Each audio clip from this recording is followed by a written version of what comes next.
Joan doesn't have to remind me. I kept telling myself, Rand, don't forget to record. Even if I did, I know you always remind me, Joan, so I appreciate it. All right. I'm gonna get going here in just a minute. Shannon is on her way back she's been in Portland this week, rainy Portland, for some training. Hi, Colleen. And so she is getting through security right now in the airport, and so she will be on here in just a minute. But I'm super excited because our friend Susan Kessler is here from the state ILP office. So this is going to be awesome. She's going to share with us today about some of the ILP work that's happening around the state. And I know a lot of you can also speak to that as you're in the different offices doing similar work. So excited to have everyone here. We're going to, hi, Crystal, great to see you. As we've done community updates in the past, we usually just called on the person. And now this time I'm going to call on the community so that whoever wants to share from the community, as Crystal and Joan are both here from Girdwood, you both can speak up at the same time. So while people are coming on here, let's start with some community updates. And I'm going to call on Crystal and Joan first. And Crystal, I know you wanted to share some. I'm going to make you co-host here quick. So let's start with some community updates from Girdwood. Sure. Joan, you want to go ahead with a verbal, and I'm going to try to share some photos while you're speaking. Okay, great. Hi, I'm Joan Lauer. As you may know, Crystal Hoke and I represent the Girdwood Workforce Child Care Project and here on the ECN. And our task is to build a new child care and early learning center in Girdwood that will meet the needs of our community. Celebrations that have happened in the last month. The water line and sewer line were dug and pipe was laid underground from, we okay? I think so. Yeah, go ahead. Okay, and pipe was laid from two different directions toward the building footprint. We secured gravel at a very good price from a quarry in Portage, resulting in overall savings to the project. All the gravel was successfully delivered to the site. We did have a challenge, however, because of cold weather. The building pad did not get completed yet, as hoped, before freezing temps halted further progress. However, since we already have the gravel delivered on site in two big mountains there, you can come drive by and see them. We are poised to start in early spring, even before the road load limits are lifted. Something in our community that we planned, Little Bears held our kid-friendly Halloween annual meeting. It was a potluck with activities for children of the members. We set up a Help Me Grow table with giveaway materials for the families. We had a great turnout and provided an update of the building progress to the membership with photos of the utility install. And we have chosen Justina Phillips as our community helper. She has served as a Little Bears board member for the past 4 years, and Justina volunteers a great deal of her time as building committee chair and also in the solicitation of donations for the new building. How are we doing on that slideshow? Well, it's lagging seriously. So some photos were showing up, but it's running behind. I'm hoping to at least show you guys an aerial image where we have our utilities in. I'm going to stop my share really quick and try doing that one more time. Okay.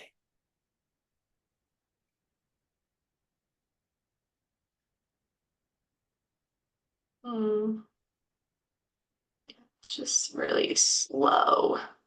I see like a fuzzy image. Are you guys seeing it as fuzzy as well? It gets fuzzy and then it gets clearer. Yeah, okay. I'll just briefly say, like, this is the picture of them just starting our water line. And we went let's see, about 300 feet in water line, which was like so exciting to see it happening. This is a drone shot of the water line extending towards our building, which was very exciting. I'm sorry, guys, this is fuzzy. Here's an aerial where You could see that the water line coming through here, and we went all the way this way, pivoted this way, went to where our building will be right here in this section. There, it clears up.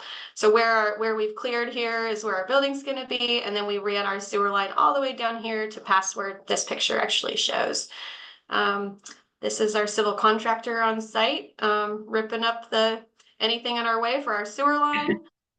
And this is the new trail that we installed after ripping up that existing pathway. So we put in a beautiful new trail, which is not showing up right this second. But we've got tons of photos. I wish that this was showing up. Let's see, this is an aerial photo, if it will show up. But anyway, it was a huge step forward in progress for us to get those utilities installed. So cool. Yeah. Crystal, do you mind? Can you share this as a PDF and share it on the or maybe some of your photos shared on the Padlet?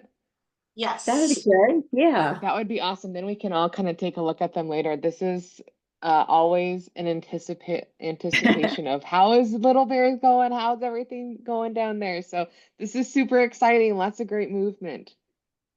Thank you. Thank you. Thank you guys for sharing. That's really awesome. And I love your community helper. Let's see, Valdez. Miss Olivia. Hi, I don't have a PowerPoint. That's okay. Okay. They had some special, they wanted to share their pictures. Oh, PowerPoints are not okay. accepted. I was That like, was, oh, I can you're put good. one together for you. No. So hi, I'm Olivia Foster. I think I know most all of you, but if you don't, that's who I am. I'm a nurse. I live in Valdez. We are currently just trying to fulfill the strategic plan recommendations that were created by our Child Care Crisis Task Force. So at this point, we have selected a facility to start construction plans around, and we selected our elementary school, like a portion of the elementary school.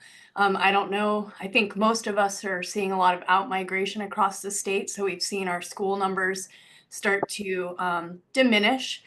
And so we realized that we had a large footprint, but we perhaps weren't using that space to the best of our ability. So the city council went ahead and voted that through probably 4 sessions ago. And we have contracted with Bettisworth North to create the construction plans and work with the school district to make sure that we're all on the same page and that we're staying within our regulatory compliances. We've also been working with Blue Sheebler as well as Rain Coast. I'm sorry if someone knows the name. I think it's Rain Coast, but we are creating service or like contracts and a way to use our thread funding that the city of Valdez was awarded. So we're trying to create programs around getting our folks in town licensed and certified to initiate that licensed childcare process, because it's, as everyone knows here, very arduous and muddy. And then we also, like was told last time at our last meeting, we were awarded the Head Start grant for our community, and early Head Start. So it seems like things are kind of, the universe is coming in and creating this really nice place for us to move forward with trying to get childcare. And then we've got the $3 million allocation from Lisa Murkowski that we are ready to spend at any point. And so trying to figure out sustainability all at the same time. So that's where we're at. Nice job, Girdwood. It like brings tears to my eyes to see the physical movement of Earth. So Huge. great job. Olivia, the question I have for you is, did you celebrate just like in front of whenever you found out the real news? Did you celebrate like you celebrated during the meeting? Did you get up and dance? Yes. Okay, good. Like I have no clue what you're talking about. This is the first time I've heard that. I mean, I know that it wasn't as authentic, but it was still exciting either way. Yes. It's always amazing when we can partner with our tribal Yeah. partnership and leadership in our community. So I'm pumped, beyond pumped. We're so pumped for you and so excited to continue to hear about it or here for support along the way. You've got great people here who have gone through it. So we're here for support. Very big things happening. Awesome. How about Central Kenai? Danae and Abby. Hello, hi everyone. Hello.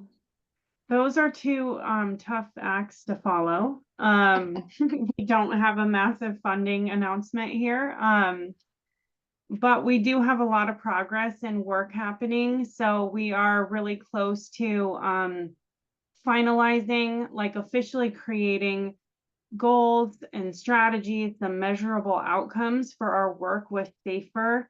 And so that will just help all of us kind of align better and be able to track what we're doing, report on that, and hopefully down the road result in some funding opportunities. We've always just kind of hit the ground running since the coalition or the alliance came together. We've just been tackling projects and opportunities and creating things. We've never really taken a step back and talked through what it is that we're here to do. So I'd say that's our win and our challenge too. It's hard to like pause the work and take the time to do this. And it's also just hard to do that in a group over Zoom and all the things. So we've been working through that. I'll say one of the wins through this process too has been we just got approved with our local Boys and Girls Club to partner on an annual community baby shower, which is something we've been throwing around for a long time. And it's just really exciting because they're really truly the best venue for it, where we can offer childcare at it. We could have speakers, activities. We'd have the space to do all the things that we'd like to include in this on an annual basis. So one of the areas for outreach and education in our community for SAFER is to have two signature big events. We have our big family day with the Wednesday market in the summer, and now we're looking at this annual baby shower opportunity in the winter. So to me, that was a big win. And so we'll start talking about that. We're looking at potentially getting that off the ground in March if all goes well. So yeah, that's kind of where we're at here. I guess I would say the community champion is Danae here, joining ECN and then just being so so much involvement with SAFER all along. And I just am so thankful for Danae. So I don't know, Danae, if you have any highlights to share too. Well, it's been a disappointing couple months. Sorry to say, but we have run into several hiccups. We had a huge Halloween carnival event planned for littles in our community, and then we got hit with a huge snowstorm and had to cancel. So we're looking forward to our Christmas event and praying that the weather stays nice for us and that. We are still struggling to find qualified applicants for developmental specialist positions. We had an applicant from Anchorage and it just did not work out. So we are kind of working on a skeleton crew here with 2 full-time developmental specialists and then our ILP coordinator and assistant coordinator. But it has been kind of a struggle. We want to be involved in the community events, and I hope that we can be a really active part of the baby shower in March. We're just going to have to get really creative with how we staff that.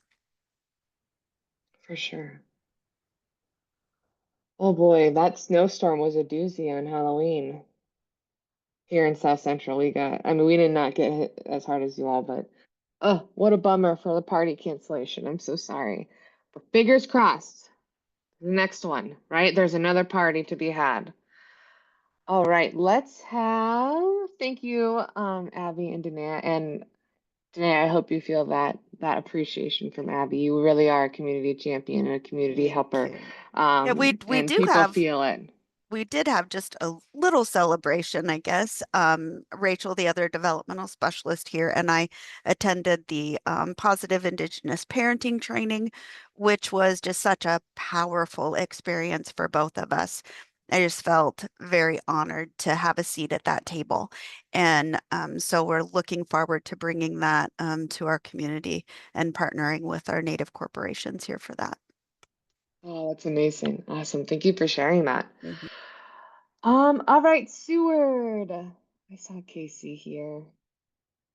Casey and Melanie both are here. Hi, Hello. how are you doing? Great. How are you? Good to see you guys. And so just wonderful to hear all of your updates. So things are going well here. We are planning our next baby shower for December. Those have been really well attended. And initially I only had them, for folks with young babies, and I've extended it to up to age 2. And then I always invite families to come, the new moms. So yeah, we had, I think, some of our biggest ones in the summer. It was, I think, like 33 parents and volunteers plus as many kids probably. And the last one, actually, we still had I think it was around 25 folks came. But so those are really fun. And it's, I usually get guest speakers, have food, gifts, all those things. So we're starting to plan the next one. And I went to the Parents as Teachers International Conference in San Diego about a month ago, and that was awesome. It's always inspiring. Just, the speakers are really good. It's just neat connecting with friends I'd made at the conference a couple years ago. So I'd recommend that if anyone gets a chance to go. The next one's supposed to be in Puerto Rico, so I'm hoping I can go to that. We'll see Yes. for next year. Yeah, if you want to start That's going a next great year, so you're place. yeah, it's usually like October. Yeah, so that'll be really cool. And I still do some home visits with families. I'm also on the advisory board for Chugachamute. They're starting up a new home visiting program here. And they also got funding. I don't, it probably came up before, but for Head Start in Seward. So Chugachamute will be spearheading that, I think, hopefully by next year. They're looking for a space for that. Yeah, and then we still have, play and chat groups every week. Kind of a hiccup with the library, putting down some new flooring, and we're not sure how that's going to work with, it's not soft flooring. So we're like, oh, how's that going to work with our community room that we use? But yeah, things are going pretty good here. Everybody still loves coffee groups. I do those about every other week now, just with funding, and buy everybody coffee and, pastries or whatever. And it's just really nice, especially for the winter. Just something, families are always looking for things to do. So yeah. Awesome. Thanks for sharing, Melanie. Yeah, you bet. Casey, do you have anything that you want to add for Seward? Yeah. So I would say some celebrations. I probably need to spend a little bit more time on that. I think we've had more challenges recently. Sorry, I'm a bit on hold and now it's my turn for the phone. So I will give my update in a moment. Sorry. Yeah, come back. We'll come back to you. How wonderful that always happens, right? Let's see. Let's go to Colleen and Matsu. Hi, everyone. It's so exciting to hear about everybody's work around the baby showers. I love that so much. To be totally honest with you, I don't have too many updates. My special needs teenager, was in the hospital with pneumonia for almost 4 weeks. And so I spent a lot of time in the hospital through October. And so I'm just getting back to work. But some of the updates that I can share with you is one of them is around the baby shower. So we're going to be reconvening the planning work group within the next couple of weeks to start planning for hopefully some winter showers, but also for 2025. I almost have the community baby shower toolkit ready to go. We're going to be reviewing it, I think, next Thursday. within the ROC team, and then hopefully get to a place within the next couple of months where I can publish it and share it with you all. Amazing. What else can I update you on? I think in our child abuse prevention work, something to highlight is the 1-minute videos that we're going to be doing, and it's just going to be highlighting voices of lived experience. And we'll share those on our social media during our events, and it's going to be a really strength-based approach to talk about child abuse prevention. I think the topic is going to be around one adult that made a difference in your life. And so we will have, I think, 5 or 6 people lined up to tell their story, and we'll kind of make a beautiful presentation out of it. And those will kind of roll out into community for Child Abuse Prevention Month in April. I think that's all I have. Oh my goodness, that's awesome. Lots of things to celebrate. And most of all, that you are here. Thank you for being here, Colleen. And any way that we can support you coming back into work after something like that is big. So make sure you take care of yourself and pace yourself, because work will always be there. You'll catch up eventually. Take care Yeah, of yourself. thanks. Yeah. Awesome. Anytime people talk about baby showers, Colleen, I think of you immediately. So even Danae bringing it up, I'm like, oh, you have the expert here. You have the originator here. This is the person that you need to connect with. So that's very exciting to hear that a guide is kind of coming. So that's really, really cool. Yeah, I'm hoping that it'll be really useful and helpful, and like make it to where anybody can host them. So Yeah. yeah, Yeah. I love thanks. it. Oh, so exciting. Thank you for sharing. All right, Kodiak. Heather. There Hi, you are, Heather. I'm Hello. here. I was eating lunch, so I had to turn my camera off because I'm multitasking. Good job. So I was just looking at our website. We have a nice website with calendars, so I was kind of looking at that. We had a fun downtown trick-or-treating. Our weather held, not to brag, but it was finally stopped raining for at least 4 hours so that the kids could trick-or-treat on Halloween. And then also there was an indoor trick-or-treating the day before. So um, the Kodiak Area Native Association, the Cognac, and the Near Island buildings collaborated and did a little indoor trick-or-treating. So we were able to get kids inside and have a little bit of a Halloween 2 days in a row. So that was pretty fun. We celebrated our lactation. Um, we have a free lactation program, and they celebrated and had a little birthday kind of switch over leadership. So they had a little party outside, and that was a nice little community event at our local park. So that was something to celebrate.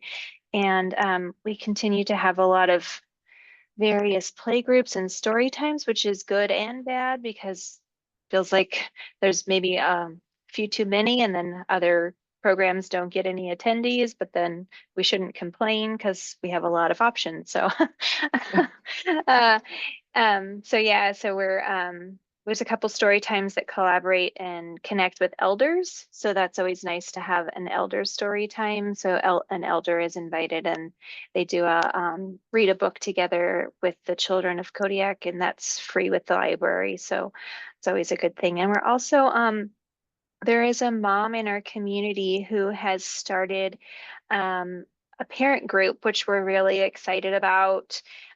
It's families of neurodivergent children. And so we're really happy that a parent was able to step up and start an outreach program and just have a place to go to ask questions and things like that. So we're pretty excited. And as an ILP member, I really want to help her in trying to promote her new program. We did have our CDs, our Child Development Center on our Coast Guard base continues to have some issues with employees and getting enough people to maintain their operation hours. So they're struggling with that still. So that's still one of our things that we're working on. And Kodiak had a recent accident involving a large group of high schoolers.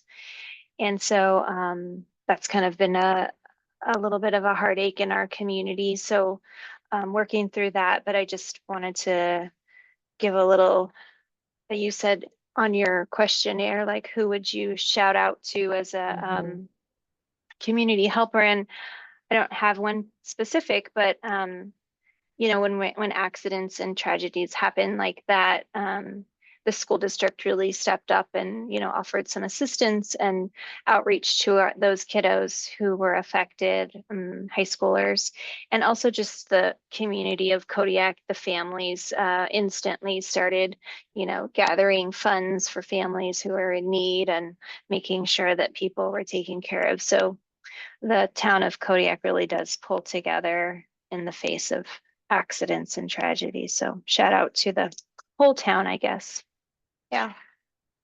That's incredible, Heather. I know that you and Arwen have been on my mind a lot lately, just in terms of how you two are supporting the little ones and the big ones of with this, because that's so hard. And all of us here, I know, are who have gone through community disasters and just like challenges are here to support. So any way that we can, please keep us updated. We'll, you know, be reaching out just to check in and make sure you all are okay, right? There's a lot of big feelings that come around those. So, like I was saying to Colleen, take care of yourself with it too.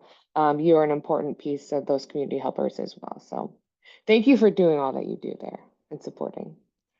Thank you for sharing. Let's go to Kotzebue, our friends in Kotzebue, Bailey and Tracy. Hey, hi, this is Tracy. I know it says Bailey, but Bailey's down there with a cute little baby. Sure.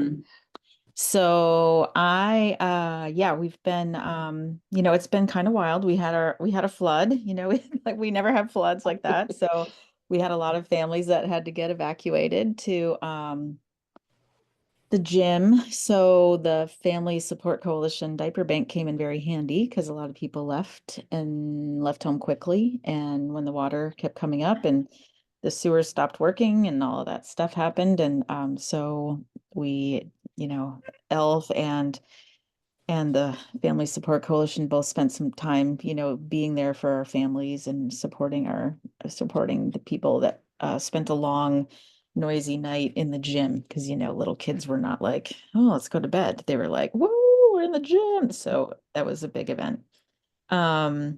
So a celebration, AC is opening a new store here, which is gigantic and terrifying. It feels like it's going to cost $200 just to walk in the door. But they did donate a pallet of diapers to the diaper bank, so that's cool. And we're still working with our local food bank on that to distribute those. Another celebration, we had a really successful childcare working group meeting that's being facilitated by Rural Cap, and that happened this week on Tuesday. And there's still a lot of interested partners as far as how we can get a community childcare going. So yeah, challenges, I guess, you know, the flood was pretty challenging for a lot of our families, and we went like, you know, a week without, a lot of villages went at least a week without a plane, which was hard for people with special formula and special medicine. And so that if you worked with little kids, you were hearing from stressed out families. And then we're just working on some funding. You know, we kind of have some concerns about making it till the end of the year. Our operating costs are pretty spendy. We're working on some grants. Bailey is getting a website rolling, so that's great.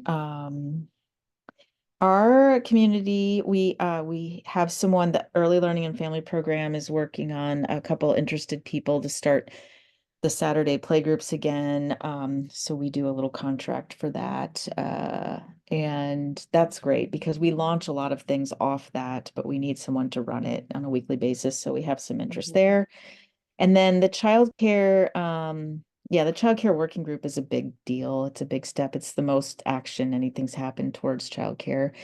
We've been working really closely too, as far as the support coalition with and ELF and the school and Manelic and A&MC providers on well child services because we had a gigantic gap in those when PHN stopped doing well childs and nobody picked them up. And it was this year of very few kids got well child.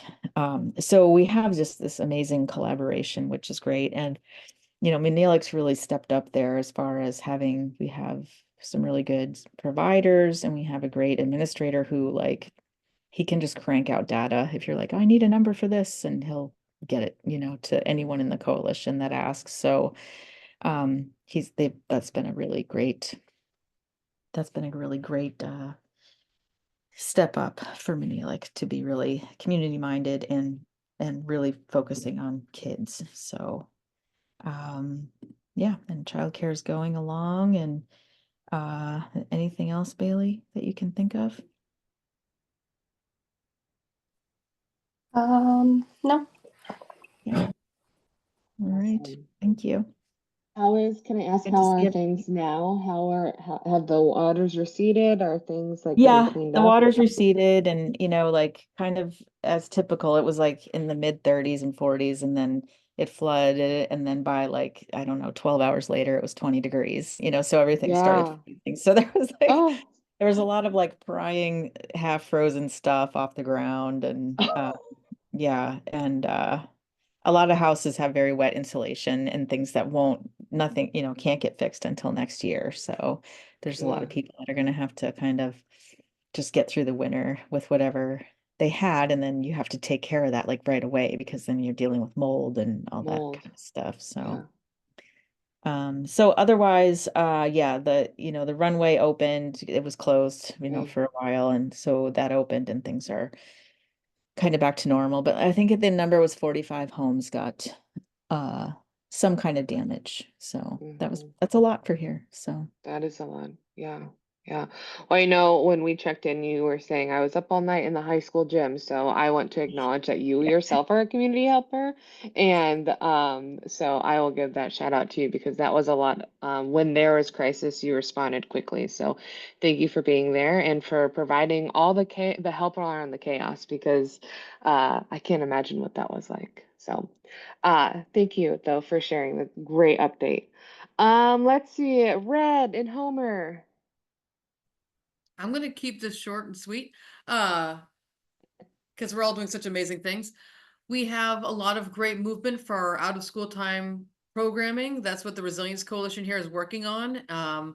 There will be a big announcement tonight with a generous one-time donor with a quite amount of money that will help bring programming down here or start something down here for kindergarten through 12th grade in some sort of school. We don't know exactly what that looks like, but we know that we can do it now instead of just thinking about doing it. Yeah. Much like Seward and probably the Matsu, we will also be introducing the Icelandic prevention model to folks in the community here, which is fantastic. And we had a great focus group with local caregivers, about 12, around how we communicate about childcare availability, because sometimes it's not that there's not spots, but that people don't know about them or they have a misconception of who can go there, who not can go there. That's a sentence. Just roll with me. And what we found out again is that there's still not enough slots, and that though the hospital is going to be opening up their childcare, there is no specific date because waiting for a fire marshal can take 6 months to a year to make that happen. And then that childcare is still not going to be the end all and be all for families because it'll be, it'll cost what it needs to cost, but families won't be able to afford it and it won't necessarily have all the hours and it won't be able to take babies. And so we went back to that whole piece of it's really hard a lot of women in the room were primary caregivers and were admittedly saying that they had to take demotions, stop working, yada yada, because they didn't have care for their kiddos. And we were able to reflect on, this is a conversation we've had for 12 to 15 to 20 years in this town. In case we all know it well, right? In each community, it doesn't stop. We have these moments of status quo, and then something happens. So that's the challenge. Like, how do you keep the ball rolling when you have these gaps, and then all of a sudden you're in a crisis? I think that's short and sweet. I want to just recognize, well, first, go be developmental specialists in Soldana. Developmental specialists are amazing human beings, and we need more of them. That's my plug. And knowing that small communities, Alaskan communities, really get impacted when something happens, whether it's flooding or youth. That high school incident in Kodiak, here just on Tuesday in this past month, we had someone shoot up our local recovery connection and then family planning clinic on Tuesday morning and afternoon. They did catch the person, and there was no one in the buildings at the time, but they are community spaces, and any little bit of violence is just a reminder of how scary it can be just going to work sometimes, or going to school.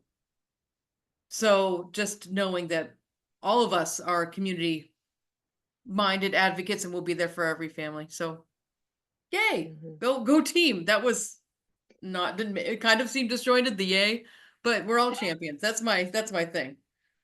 That's your cheerleading mark, right? I'll play the Queen song in a second. Red, can I ask if the childcare facility at the hospital, sorry, I'm gonna ask. Is it employee only? So is it only for employees of the hospital, for families? Yeah, it'll be employees only, and then there'll be a lottery. So like, yeah, they preference need goes to the employees first. Yeah. Yeah. Okay. And Cool. they need the staff, and I know Yeah. local Head Start, the Homer Head Start is having some challenges too. Buildings and such. Turns out you need You need them. those for childcare, right? Yeah. I mean, but what a way to set an example for the community and for other businesses, right? Whenever a business buys in to create child care in their business, they're saying, yes, we value you all as employees and families. So that's the first step. So that's right. Can't wait to hear more about it, Red. Thank you. Great update, and thank you for the cheering. I felt it in my heart. Charlotte, Petersburg. I was sitting here thinking, like, I don't think that we have been doing many things other than existing here in Petersburg. We are lucky.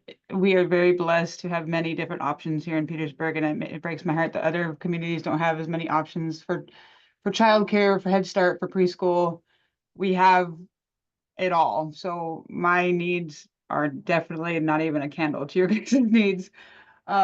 Because I run a childcare facility that takes care of children from 6 weeks through 12 years old.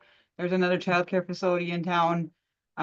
There's a faith-based preschool. We have Head Start. We have an after-school care program that's nature-based. So we don't have the needs of, but even with all of that, we still have like childcare needs. It's just here in Petersburg, we're not as I think our communication could be better. There's a lot of what's the word I'm looking for? Not necessarily competition, but kind of, because we have the Children's Center now leases 4 lots across the street from us, and there is talk of trying to develop that land, but in a way that's not, I guess it's like they just want it, kind of, and there's different opposing opinions about the lots, and so we're kind of in the start of a conversation, but not really with that. So we're in a tricky place, but I was looking up the task force meeting minutes that we had sat in on, or I sat in on, excuse me. And the task force did have some funding that came from the borough regarding early childhood educators. And so all of the money that came from the borough has been spent. on incentive programs with trainings and like getting educational certifications like the CDA process, but we're being rural. It's hard to get the CDA process rolling. Like I have 3 or 4 candidates that are available, but now I have an issue with there's no PD specialist in town anymore because the lady retired, and now I have somebody that can do preschool but not infant toddler, and I have mostly people in infant toddler, and I have to send my staff to Juneau to go get tested only on Wednesdays from UAS. And yeah, when I was thinking about all the things that are going on in Petersburg, I was like, it just sounds like I'm just going to sit here and complain a lot and not really give anything to the meeting. So I apologize for that, but we're trying our Space. You are trying your hardest, and this is the reality of rural Alaska, right? This is why childcare efforts, this is why moving forward, it can also be challenging, and you want your staff and those employees. I remember you and I talking when I was in Petersburg and feeling so excited that all these people were excited about the CDA process, and we said, well, like, we know that there's going to be that pause when we need a PD specialist, when we need, the travel pieces. And I'm looking at Nikki, who in the square is right below you, and I was just about to message her and be like, I know you could probably provide some words of wisdom or support, just from being down in your region. So know that you're supported and here in this group, and it's not a complaint because we're all there with you, sis. We've all been in that space. So incredible to hear all the great things happening in Petersburg. The fact that there are childcare options and community conversations around it. So thank you for being here, Charlene, for sharing. And speaking of Juneau, Nikki, what's happening in Juneau? Hello, and Charlotte, I hear everything you're saying. I made a note for myself to talk to Lisa about CDA stuff. Yeah, it's challenging. And I mean, we've got similar challenges here, not the same, but yeah, it's tricky. I mean, if it's childcare, there just aren't enough resources to make it all happen. But with that, I will say we do have some celebrations. Childcare is pretty steady for us, and one program was newly licensed this past month. And that's the first one that's become licensed in a while. So we're all really excited about that. But more than that, I wanted to celebrate 2 things that our agency has done. We just celebrated the 1-year anniversary of our newly created childcare apprenticeship program. We're the first in the state. We have a cohort of 5. And they are working in local programs here in Juneau. They are on their way to earning an occupational endorsement, and the apprenticeship is registered at the federal level. Our celebration was wonderful. Local lawmakers and folks from our, federal delegates, representatives had come. People are really interested in this because they realize if we're going to increase capacity for childcare, we have to increase the workforce, and we have to do that with quality. So that's been really fun. And then last month, we were at the Childcare Aware of America National Conference in Utah, and I did learn the hard way that it's high altitude. So after 3 days of being there, I thought, what is wrong? And then I realized, we're at 4,000 feet compared to sea level. So got that figured out, and that was good. But I was mentioning to colleagues there about our 4th trimester program with Parents as Teachers. So our agency has had a Parents as Teachers grant for about, I want to say 12 to 15 years. It all gets a little fuzzy once we get past 10 years. And it's really successful. We have about 85 families in the program, about that many again on the waiting list. And when I was talking about the 4th trimester program to people, I thought this was a national thing. In our offices, we each do the work we do, and I'm not real involved with Parents as Teachers. But I found out we created it. And the goal of it is to offer families who just had their babies, I believe it's 6 visits in that, just postpartum era. So they get some foundational resources and start establishing relationships with home visitors and different community cohort members. Then they're invited to the different group connection events, and they're on the wait list. And at about 8 to 10 months, then they can be enrolled. That's when there's some turnover with the list. So it's pretty amazing to get those resources into the hands of new families. So we just celebrated, I think it's about 6 months of that program, and it's going really well. So we're pleased and want to grow it. Challenges, I'm hoping to hire a partnership coordinator. So they would actually take my place in this meeting, although I would miss the group and probably would still be on sometimes. But they would head up our community engagement work while I focus on a family center that we're building. And then I want to shout out to our community helpers. We have some longtime Imagination Library volunteers. We sponsor the Imagination Library program in our region.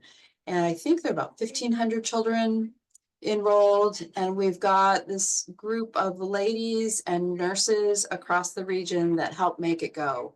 And without them, it wouldn't be as strong as it is. So that's why I want to recognize. So thank you. I love that. Nikki, thank you. I'm so excited for you to be able to, well, when you do get to hire to focus a little bit more on that family center, I'm so thrilled for that. I can't wait for your presentation on that one day. Ooh. And it's the perfect segue because next is Anchorage with Amy at Best Beginnings. Yes, I was like internally smiling when I heard that shout out. Yeah, no, as things have been kind of busy and slow, it feels like. So some of the celebration and wins that happened in the last month, I missed the October meeting, but hopefully someone talked about Pick's amazing Pick a Truck event. And they had this really cool event where they had story time. They had all these dump trucks come out, and there were quite a few families there. They're celebrating that they've just been able in the last year to gather and distribute over 3,500 diapers through their diaper pantry to over 1,000 kids in Anchorage. So that was kind of a big drive leading up to the Pick a Truck event. And they invited out early childhood resources to come table and be there. And I heard really great things from that. So kudos to them. And then the other big celebrations is we are seeing the first round of the budget proposal for how the marijuana tax in Anchorage is meant to be spent. And since that's dedicated funding to support childcare and early education, it's really exciting. As it stands right now, it's going to be voted on in December, but it looks like there's about $8.5 million that they'll be pumping into the childcare system. Yes, and the vast majority of that is direct operational grants to childcare centers. So that's super exciting. It's like $2 million of it is actually subsidies for employees. So lots of really great things coming out of that work. There's a small piece of it that's dedicated to early reading programs, like our early literacy librarian at LUSAC, and then Anchorage Imagination Library, but it sounds like those might get reduced. So we have to see how that kind of plays out. But that's going to be really exciting for the field. And I think everyone's just like on pins and needles waiting for that relief to kind of finally hit and get spent. So that's a win I think everyone's can be celebrating. Our AYC conference for Anchorage is scheduled for February 20th to the 22nd. And we're actually working to coordinate with them possibly a statewide Imagination Library conference at the same time, since we got a grant to support that work. So that's a huge like save the date that we're excited to kind of get putting out there for Anchorage educators. And then in terms of challenges, I think that the impact of ASD school closure planning is definitely big on everyone's mind. We have quite a few Head Start collaborative sites that are housed at some of the schools that are recommended for closure. And 5 of those schools that are closing are Title I, which means all of our pre-K programs would likely be moved to a central location in 1 or 2 Anchorage schools versus right now where they're kind of spread out through the community. So there's a whole series of community conversations and listening sessions and advocacy work around whether or not that's the right move for our city. And it's definitely kind of having a trickle down effect into some of our early childhood programs. So that's a big topic of conversation right now. We also haven't been able to meet as a coalition. We really struggled to kind of find a time that works to get the most attendance. And so we're hoping to meet in January, but right now everyone's just kind of sharing emails updates as they can and kind of to helping support each other's event planning. I think we're all short-staffed and a little bit stressed out by the landscape. And so our coalition could be a lot stronger, I think, than it is right now. But we've also started looking for funding to host our baby shower in May again, and the group is really committed to doing that work. So we're looking forward to that. So, oh, in terms of community helper, I was going to shout out Kayla McDonough. She's a parent in our community, and she actually worked with the Alaska Children's Museum to launch a community calendar, which is one of our Anchorage Early Childhood Coalition goals. And so I was able to kind of pick her brain a bit that she's actually going to she's tagging the events as for what ages they're geared towards.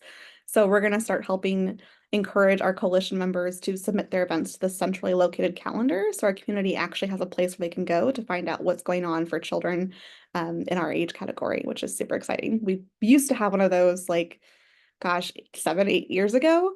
And there hasn't really been one since. So I'm excited to see that kind of grow and grateful to the Children's Museum for taking that on. That's so awesome. That's so cool.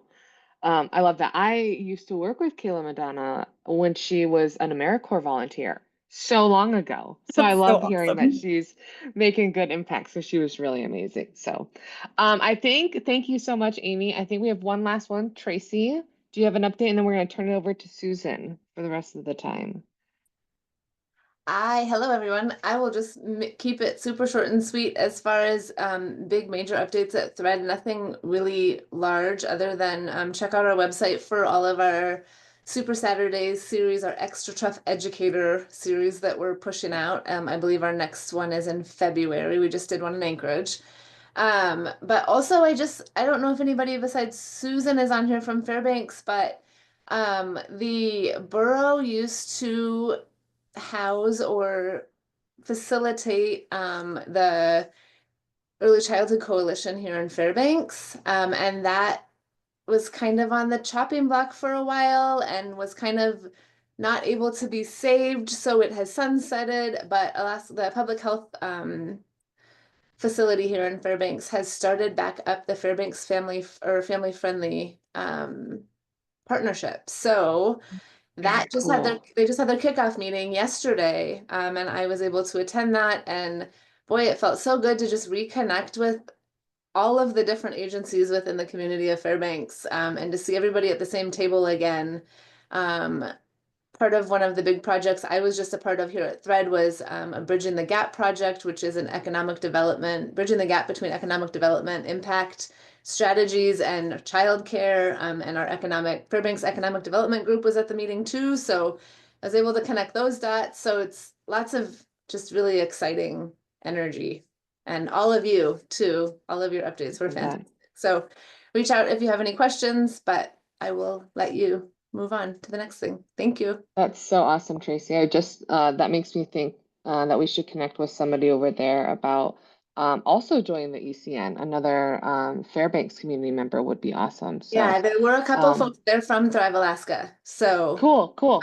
So Very maybe cool. there was a connection made with the ECN With Kelly. Thrive Alaska's Kelly's who sent it and made sure we all knew it was happening. So yeah, definitely some connections, but it was so exciting. When I worked at Thread a long time ago, the Fairbanks Family Partnership was a thing, and just the energy in the room was unmatchable. It was a great connection time. So I love that. To see where it goes.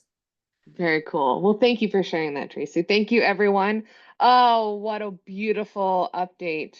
Susan, isn't this amazing? This is what we get to do once a month, is just hear all the cool things happening across the state and really hype each other up, but also be a great support too for the hard things that come through. So we are so happy to have you here. Thank you for joining us. I made you a co-host, so if you want to share your screen, all right, you can take it away and do your thing. Can you guys see my screen? Yes, we can see your it's like your background of your computer.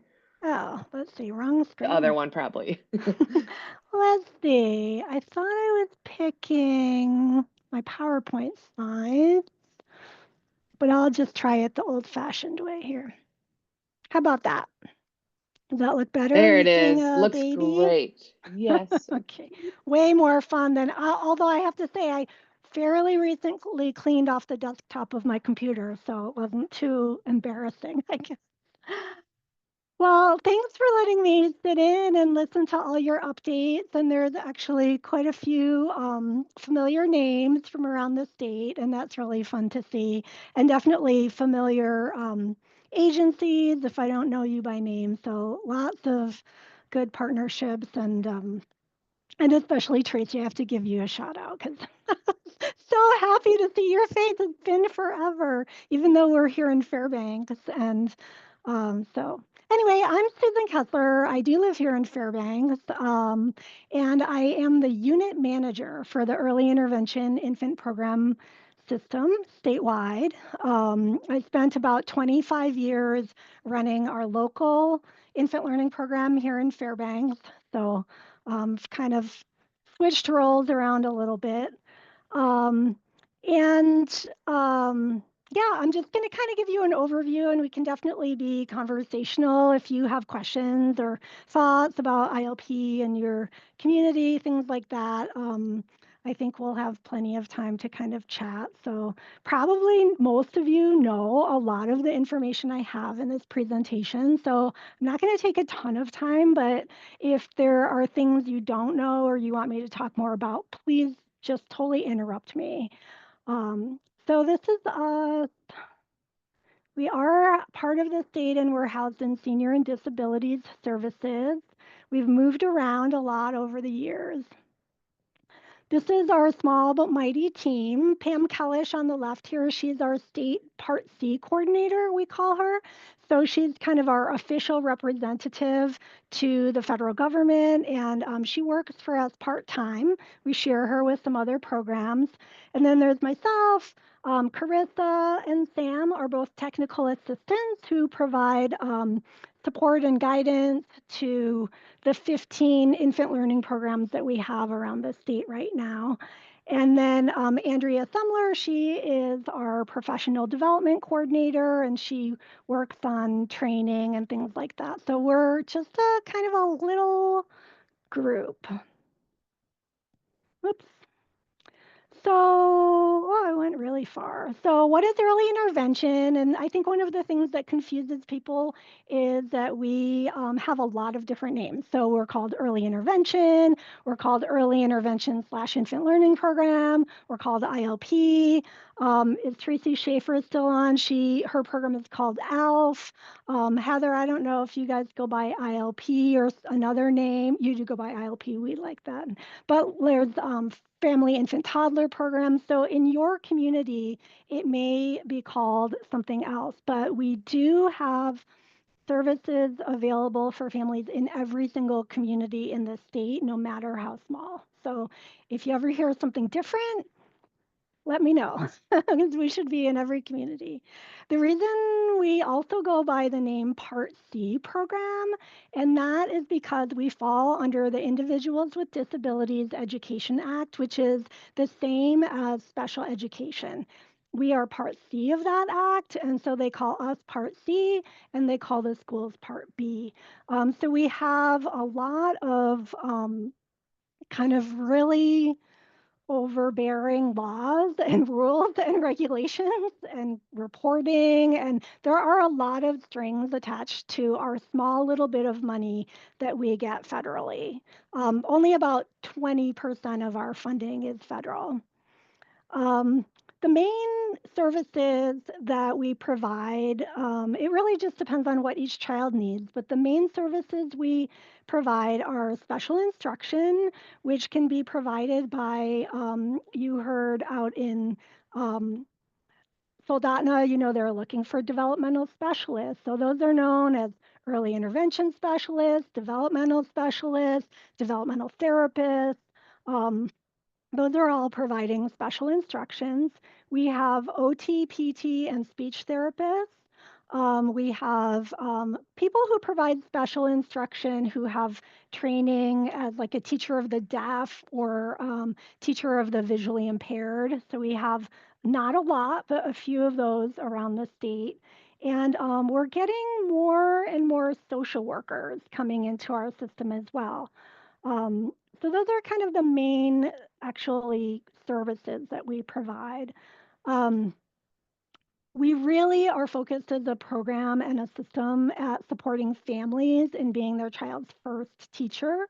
And we are also, I think this is a good overlap into the early care and learning community. We really like to support any kind of caregiver with supporting a child's development. So if a child's in a child care center or family child care, really being able to support that provider or caregiver in supporting that child. So we talk about coaching a lot, and that is, I think, what really differentiates our program from like an outpatient therapy clinic. Um, I will say sometimes that is a little bit of a kind of a rub between us and the medical community. So we find, sometimes the medical community, pediatricians, physicians are really pushing for therapy that's happening in a clinic that looks very hands-on with the child and provider-led rather than child-led. So sometimes that can be a bit of a barrier for some of our programs. Most of our programs, at least at some point in time, face that barrier. So that's kind of in a nutshell what we do. And I really love these 7 key principles. And I won't read them all entirely, but in a nutshell, really these are the values of our program that children learn best through everyday experiences with things that are happening around them in their normal routines and home environment.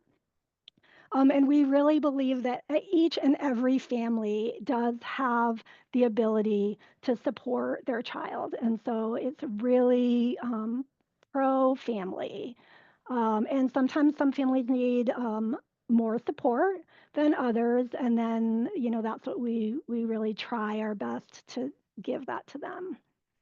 We also really try to have a primary provider in our programs. So what this means is, years ago when I first started in early intervention, a child might have like 4 or 5 different providers who all come on different days of the week and do different kinds of interventions and therapies and never really talk to each other. So there actually was some research showing that families are less successful the more providers they had.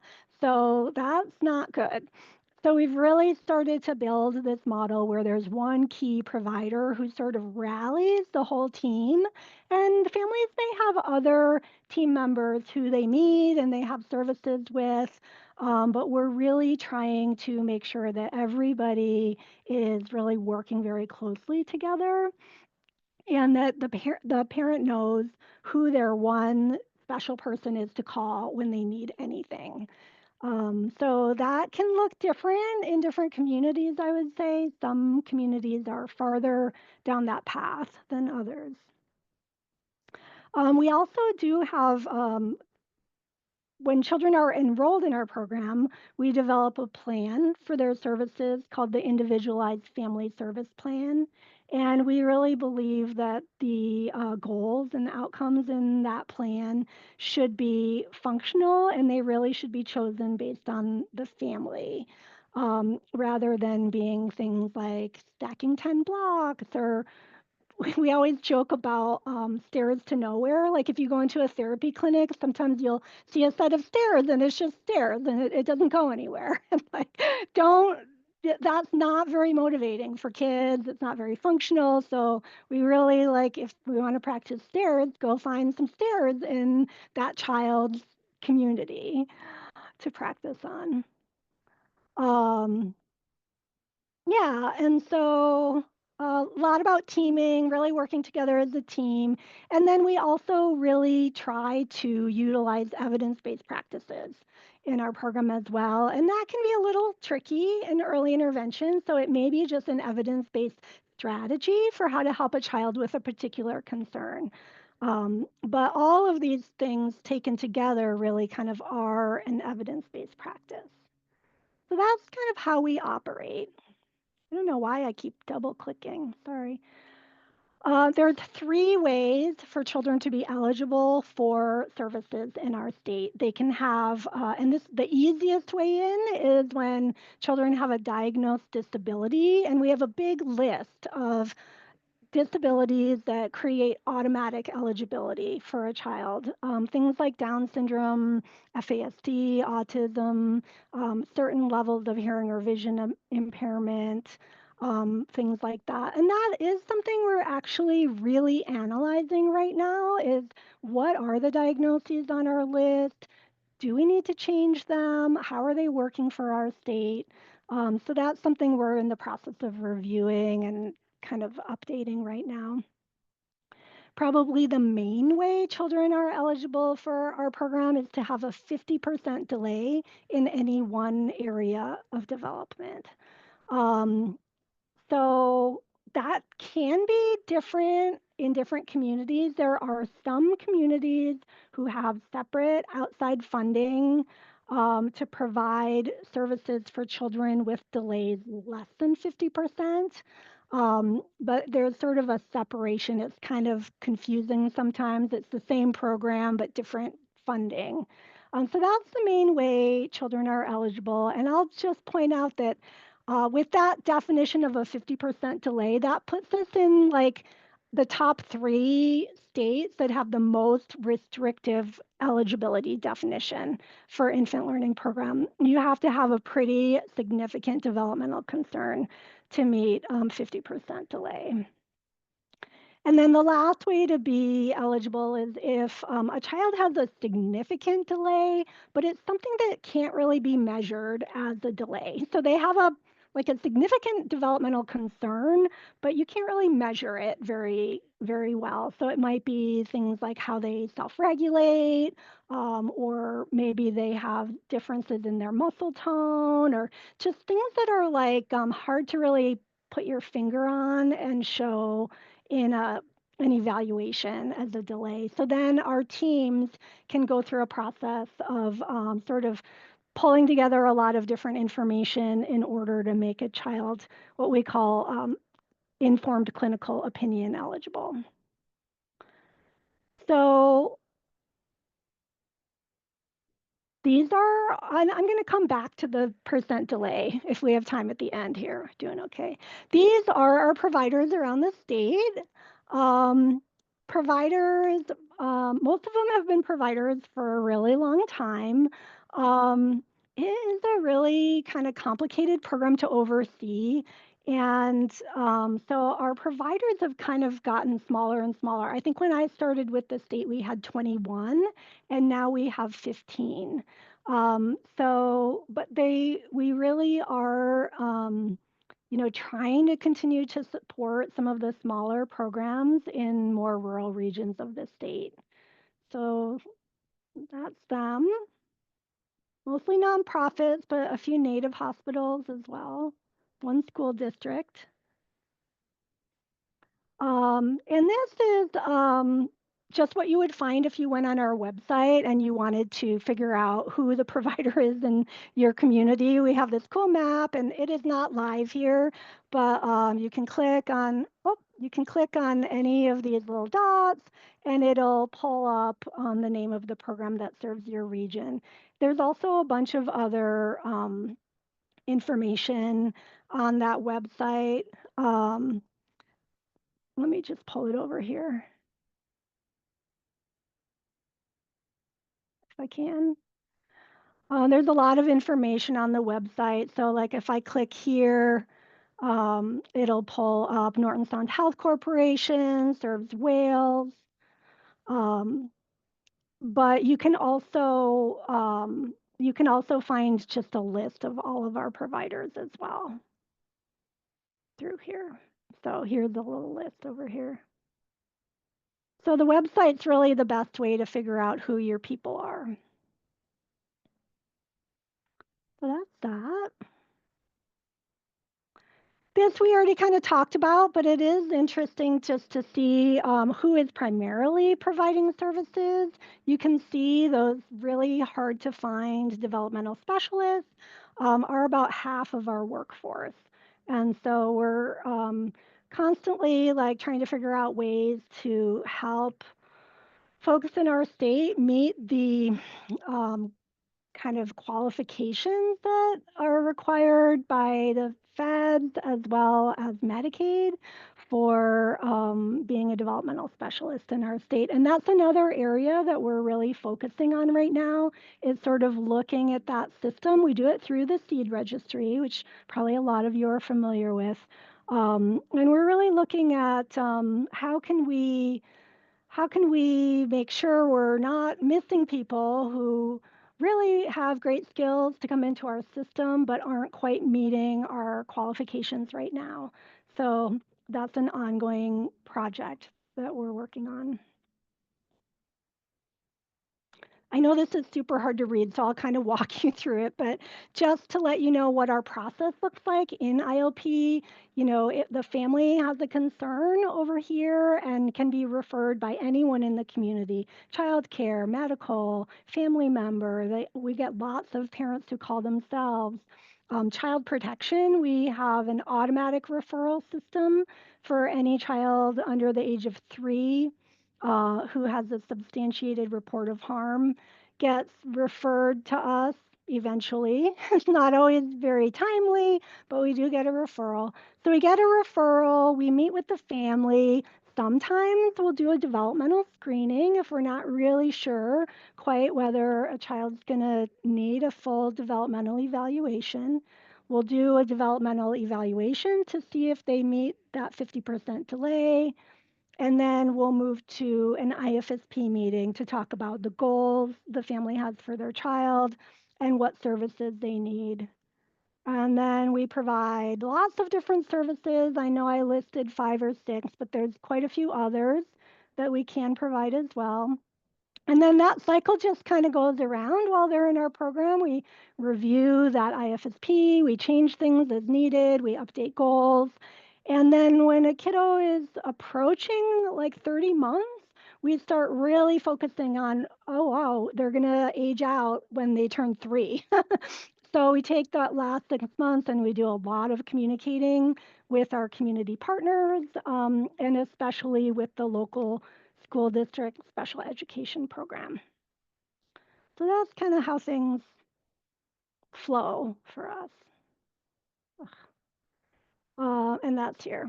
And if children are in infant learning program and they are eligible for preschool special education, they must have their special education in place by their 3rd birthday. So it is sort of a little advantage sometimes for families. If they are enrolled in ILP, they can be ready to go when they turn 3 in special education rather than just starting their referral process at age 3. So that's kind of a really quick little, what is ILP? This is me.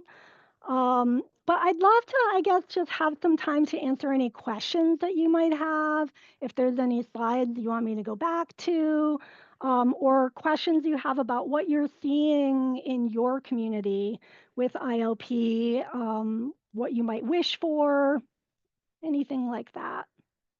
Yeah, Susan, you said you were going to go back to that percentage delay. Did you have any Oh, updates on yes, that?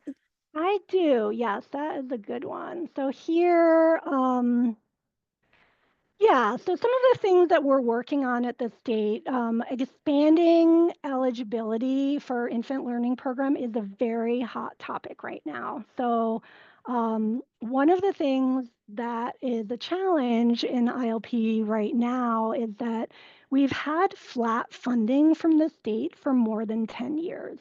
So the state puts in a budget number for us through general funds, and there's really no mechanism for reviewing it periodically the way schools have, like every year they look at the funding and they make a decision about it. ILP just has a number, and unless something happens to change that number, like a governor who really loves ILP or advocacy from the community, that number stays flat. So that has been a big problem for us. And we have been talking to the state about the fact that ILP really needs to have more funding. Um, and as we've had those conversations, it's become really apparent that, most people in our state would really like to see, instead of a 50% delay, something that is aligned with preschool special education, which is like a 25% delay, more or less, 20 to 25% delay. And so as we've held a bunch of community meetings. We've got the Interagency Coordinating Council is sort of one of our governing bodies working on this. And I think we've gotten to the point where everybody really agrees. We really want more children to be eligible for infant learning program. We'd like to expand this list of diagnosed disabilities so that maybe we have children who maybe they have unilateral hearing loss. They have hearing loss, but only in one ear, or they have a vision impairment, but it's not as severe as our criteria are right now. Or a really big one is prematurity. So we have so many premature babies in our state. And if we could establish like low birth weight or prematurity as an automatic in to our program, we would really be removing an enrollment barrier for a lot of families. Because when you go to a family and you say, hey, you're eligible for this program, it feels a lot different than going and saying, hey, you might be eligible for this program if your child has a really bad delay, which is like not that fun as a mom, to hear. So right now, this year, actually, there are outside of, so I'm a state employee. I really can't do advocacy with our legislature. But I do know that there are several groups who are working on some advocacy efforts this year to, one, increase funding for infant learning program, and to look at expanding eligibility and all the things that would go along with that, which are like, how do we get enough trained staff? How are we going to pay for it all in the long run? So maybe we do more Medicaid billing. It's kind of a whole package of things that have been put together. So the Alaska Infant Learning Program Association is one place that is talking about doing some education of our legislators around this. The Alaska Association for Developmental Disabilities. Um, some of you may have heard of the Key Coalition. So that's a coalition of disability providers. And I'm not sure if there's anything particular happening in the early childhood world, particularly to support infant learning program this year as well. But if there is, then that's wonderful. And if not, maybe this is a good group to just, if you hear something about it, we're really hoping to get lots of support from our partners around that. So Denia, not any like um, solid, oh, she had to leave. Oh no, there you are.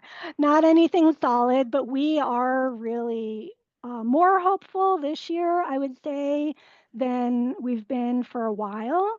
But also know that this would not be something that would happen overnight. It's probably more like a 5 to 10 year plan to really roll out in order to get enough staff and, I mean, all the changes that would be involved with it. So we might even roll out changes incrementally, and say like, okay, we're going to start with this and then just keep opening that eligibility up. So thanks for reminding me to come back to that. Yeah. other questions about ILP in your communities? Or thoughts about what you wish for? Comments? I have a comment. Susan, I hear you talk a lot, so I always like to listen to your spiel, and I always think, oh, I've heard this a million times, but every time I hear the spiel, I learn one little more thing that is helpful for me when I see families, and I appreciated a couple of your slides. I took some snapshots because I think that they're a great way to say, like how, our elevator speech, but there was one that the clinical opinion is always hard to Oh, define. So I appreciated you going over that one, really because hard. that one is hard, but I liked how you said it just now. So I'm trying to file that away so I can say it again. That's awesome. Yeah, Heather and I get to work together a lot. Yeah. It is, and I just have to say, like, we do have like the very best providers. I mean, it's a wonderful. Our providers are so dedicated and really, honestly, hard on themselves. We're always like, don't be so hard on yourself, even though we do oversee their compliance. Um, and I'll just share that, I've spent literally my whole career in early intervention, and there's just like nothing that I love more. It's such a special field, and families, all families, just really, I believe, should have access to these types of supports when they need it, with the fewest number of barriers that we can have. So, yep. And Shannon's on too. I don't know, Shannon, if you want to add anything, but that's about what I have at this point. Can I ask a question, Shannon, before you're Yeah. gonna jump on? And I know she's in between. Oh, Oh, she's yeah, on her she is. phone. She's like in between travel. Okay, that's So fine. before Shannon asks her questions, what does um like ILP services or visits look like in our rural communities? Because do they have like a staff member housed there, or do they have like rotating visits? Can you talk a little bit about what that Yeah. looks like? That's a great question. It really can be different from community to community. Um, so some of our rural communities are served by one of our big ILP programs, like Fairbanks or Anchorage.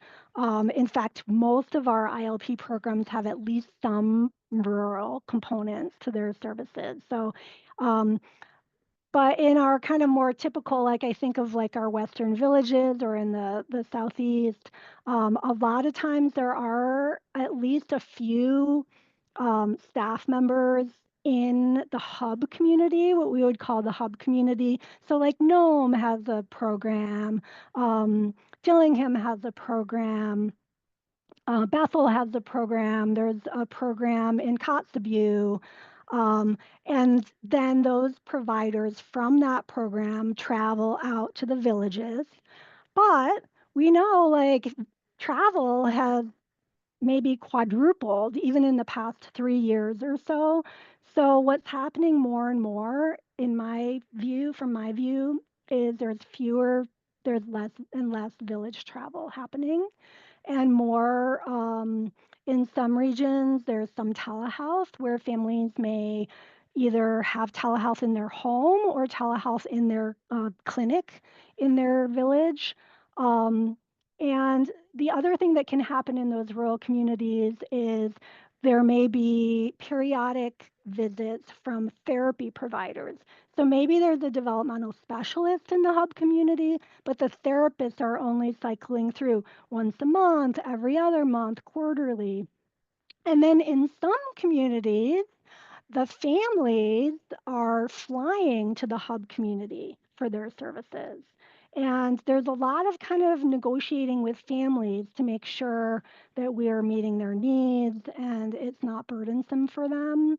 But I think that is it's a great question because it's a big concern for us. And Yeah. those rural communities are so hard to serve with Mm-hmm. weather cancellations and finding staffing and just the amount of time it takes to fly out and get Mm-hmm. stuck and Yeah, all of yeah. that. Well, all the thanks for the joys of question. Yeah, travels across Alaska, right? yeah. Do you have any recommendations of just from our group here as community champions and people who connect with in various levels? Is there anything that we can do to support the families who maybe missed a visit with their ILP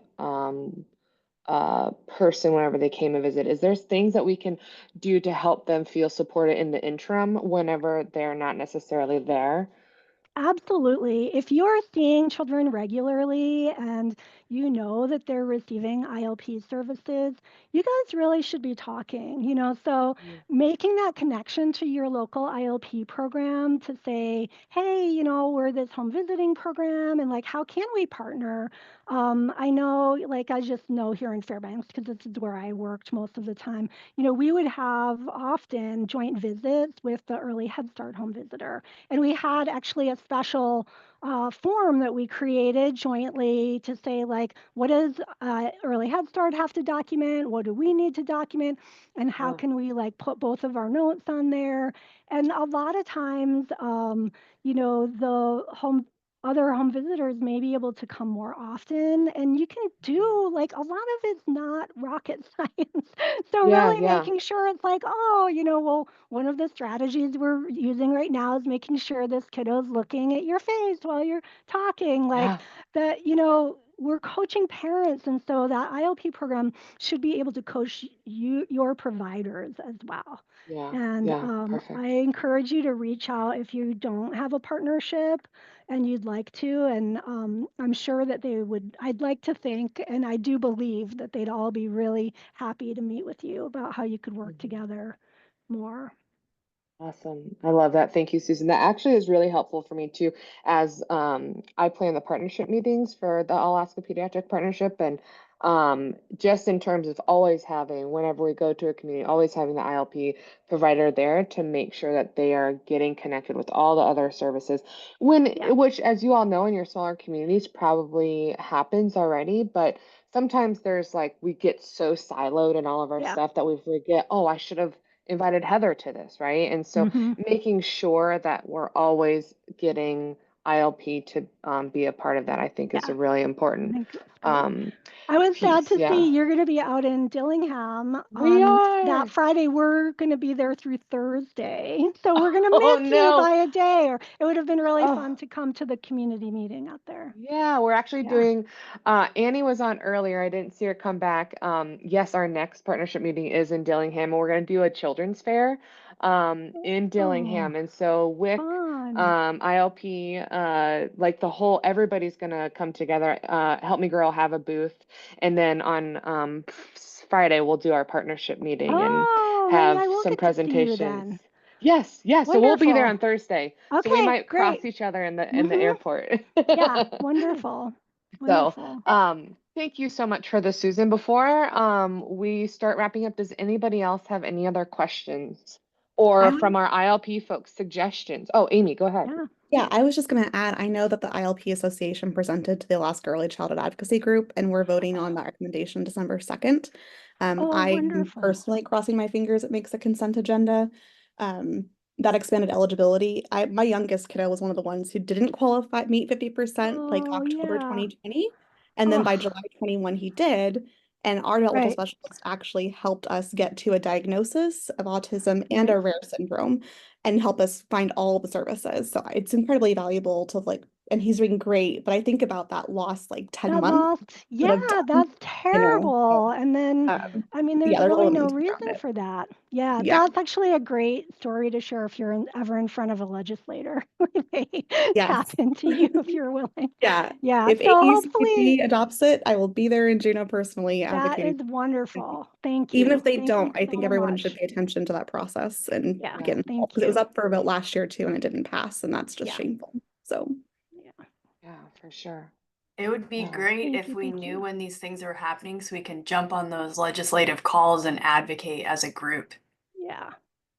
I can't do real like I'm probably saying more than I should today even Safe around space. advocacy, but it's like I think you're a pretty safe group, but staying in touch with your advocacy organizations, because the state is, there's these like but we are doing everything we can from the inside to push things forward too.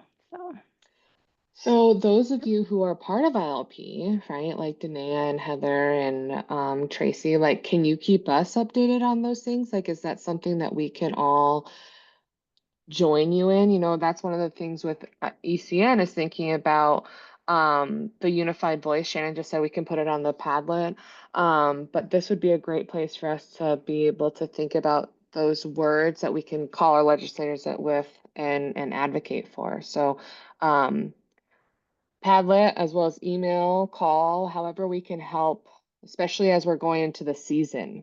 This is the Yeah. season, right? We're about to go into it. So I feel like the Padlet's going to be the hot place. Susan, we have a Padlet that we use for ECN where everybody can go to share information and, you know, access each other. And so that's going to be the place I think that we all start sharing so that we can have a unified voice and similar language across the board. So I added our advocacy link through the thread page on the Padlet, but as relevant information becomes available, like current topics and current updates, I can definitely add that to a different spot on the Padlet if that's helpful. no, I'm glad that you just said that, Tracy. That's a really good reminder.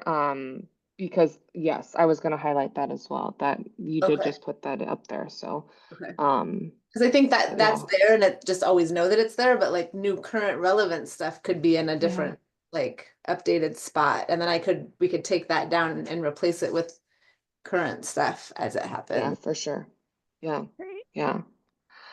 Awesome. Well, thank you so much, Susan. This was Thank really you, helpful. We talked everybody. a lot about ILP this summer during summer interviews. So Oh, the services good. are important and they're needed, and we value all of you who are doing the work. So thank you all. Absolutely. And thank you all for being here. Today was great. Like I said, this is a cup filler meeting for me. Anytime I do stuff with ECN is just such a cup filler. So thank you for the work that you're doing. You're all community champions and helpers in my eyes. So if I could just give shout outs to you all and the way you do your work. I just greatly appreciate you. And I know Shannon does too. So don't be a stranger. We're going into a busy time of year with the holidays and then off to Juneau we go, right? Nikki, you got a spare couch for all of us? I'm just kidding. But plenty of lunch dates, right? Okay, everyone. Thank you so much for being here and we'll touch base soon. Take care.